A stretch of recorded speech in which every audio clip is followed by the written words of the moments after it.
Hey guys, Bryson back again with Two Dudes Reviews. Today we're going to be looking at a single malt Scotch instead of our normal beers. Now, just a little heads up: I am not a whiskey expert by any means. I'm just a guy that enjoys a good whiskey, and so my review is going to be from the point of view of a guy that just likes a good whiskey. So, with that being said, today we are looking at Glenmorangie's um, Lasanta, which is a sherry cask finish. Now, I picked it out because it's a little different from your normal Highland Distillery Scotch, just simply because they take a few liberties in the Scotch making process. One, they age it in bourbon casks. I don't know if that was just to so Americans with a more bourbon, sweeter palate would enjoy that, or just kind of testing things out. But after the 12 years of aging, they then put it into sherry casks and let it age again. So it almost takes on rather some really distinct flavors, which makes it a really unique Scotch. And that's kind of what drew me to it. I decided that let's give it a whirl. And so, anyways, a little background on this distillery, Glenmorangie.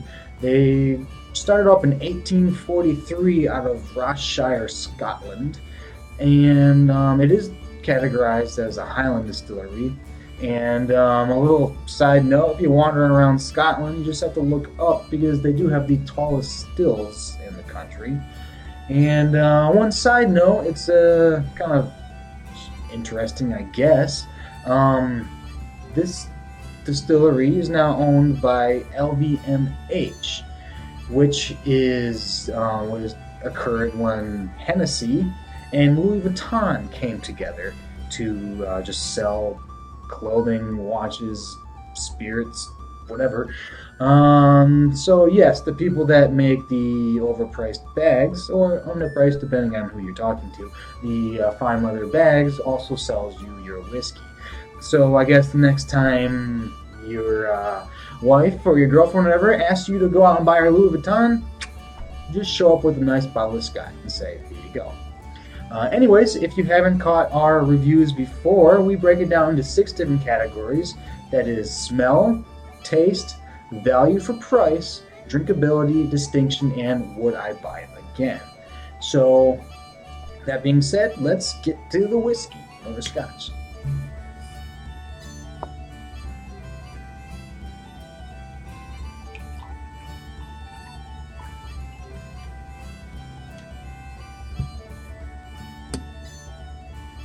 All right, let's just kind of admire that color a little bit. I enjoy my scotch. That's out of all the whiskeys, I think I tend to go with the scotch the most. That's just maybe that's default. I don't know, but let's see. You can really get the just right off the bat. You can really get the bourbon finish on it. It's got that definitely that charcoaly sweeter smell to it, and maybe at the very end you're gonna pick up a few notes from the sherry wine. It does maybe yeah, it is a little sweeter at the back end, but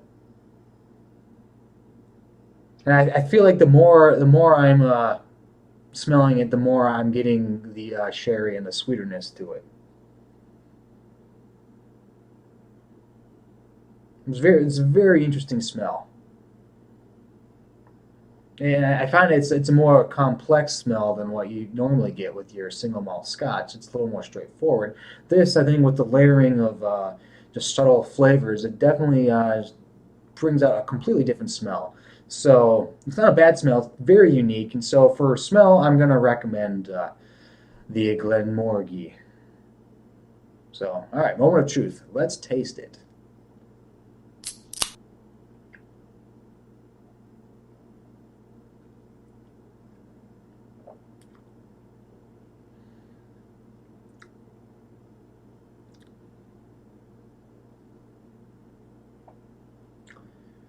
definitely warms your mouth up right away.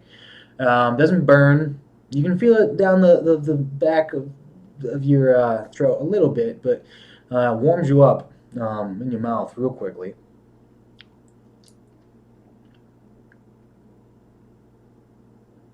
And yeah, definitely can feel it.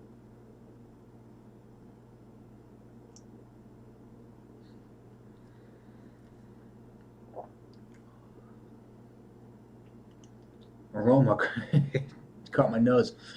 Um, you got the almost the sherry wine. I feel like um, I think that complements the bourbon rather nicely. It's got, I don't want to say a slight tart almost to it. I keep on wanting to, slap my tongue against the back of my teeth um, with it. It's yeah,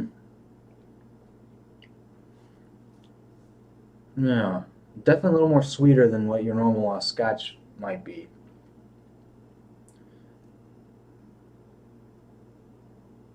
And I feel it's almost the since they're finishing in the bourbon and the wine, whatever. It's almost gives it changes the complexity over a single malt Scotch. It almost brings in external flavors from it. I mean, it's not making it different malty, but just the different layers of it, which is pretty interesting. It still keeps it a single malt, but it gives it, yeah, layers that you're not going to get from a normal Scotch or really just any kind of whiskey.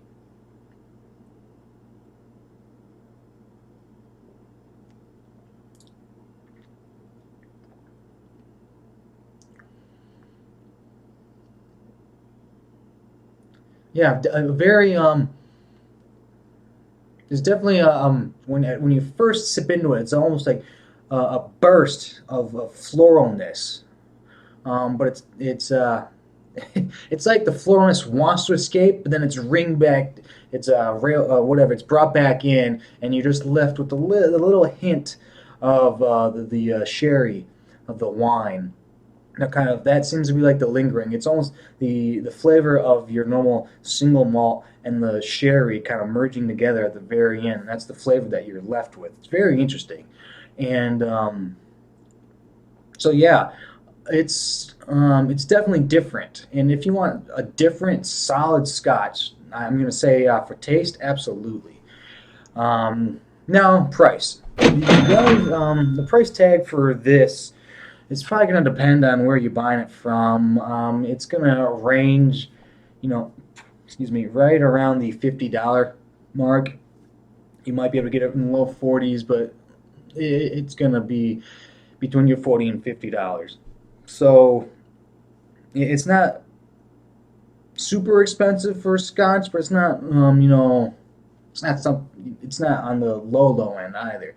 So it really depends on if the little subtle sweetness is something you're interested in. It's like if you enjoy, I wouldn't not necessarily the bourbon, but if you enjoy like a brandy, if you're that's I feel like a more realistic comparison. If you enjoy brandy, you're gonna enjoy this, and I'd say invest in it. It's something that you can just sip on again, and so I would yeah.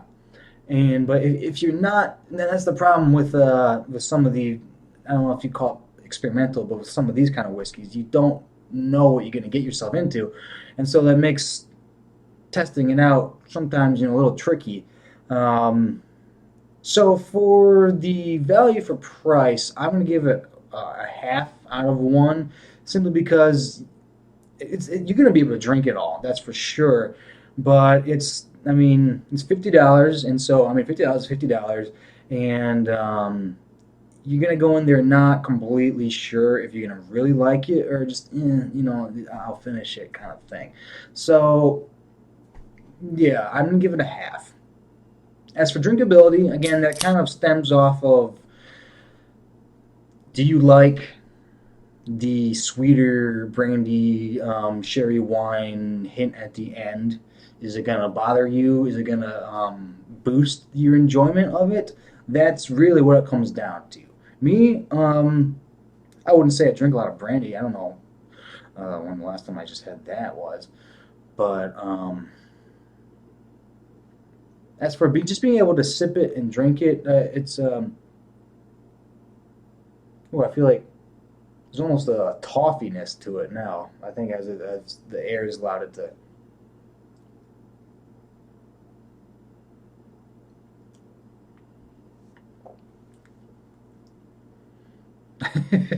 Didn't make the best face there. Um, for drinkability, despite the face I just made, it is something I'd be able to sip on. Um, I feel like I don't know. Drinkability, I'm gonna give it a half out of one. Just I, I don't know. I feel like the it can be enjoyable, but a little bit of the sweetness. Again, since I'm more of a, just a Scotch. I don't like. I mean, not necessarily the cherry wine flavor. Um, so I'm gonna give drinkability a half. It's not something I could probably have a couple glasses of um, and really enjoy it. But all right, distinction, absolutely. This is very distinct. I don't know if I've had another whiskey like this. Um, it's just that, yeah. It's really it's pretty much just like you take some scotch and you sprinkle a little brandy in it. That's really it's very unique. It's very unusual, and I mean, for anybody that just wants a unique whiskey, go for it. So I'm going to recommend it on the distinction. Now, final category. Would I buy it again? Hmm, I'm going to say probably not. Nothing against it. I think this is one of those things where you're either going to really like it or you're not. If you are a big dry wine fan, I mean, I like dry wine, but it's not like what I'm all about. Um, if you like wine, if you like your port or you like your brandy, this is going to be your thing. And yeah, go out and try it, and you might just keep on buying them. For me, I've had it. I'm glad I've tried it, but there's just other whiskeys that I'd pick up, and I'd walk by it the next time I'm at the store. So would I buy it again? No, I don't think so. um, so with that being said, you tally it all up, and the Glenmorangie what was the name again? Lasanta gets a 4 out of 6. Um, but if you disagree, if you like it, if you think I'm an idiot and I don't know what I'm talking about, which fair enough. Let me know. Write it in the comments. And if you enjoyed it or you just want to check out more, you can subscribe to us on our YouTube channel. It's growing by the day at Two Dudes in a Six Pack. And please check out our podcast. This is kind of all supplemental material to our podcast. We dive into not just booze, but pop culture and everything else. It's the how to make the best of the worst. And there's so many different ways that we dive into that. But our podcast is Two Dudes in a Six Pack, and you can find us on iTunes, on Stitcher, really wherever you're going to get your podcasts from. We're on there, so check us out. You can follow us on Twitter at Two Dudes Podcast. And yeah, I think that's about it. So until next time, enjoy.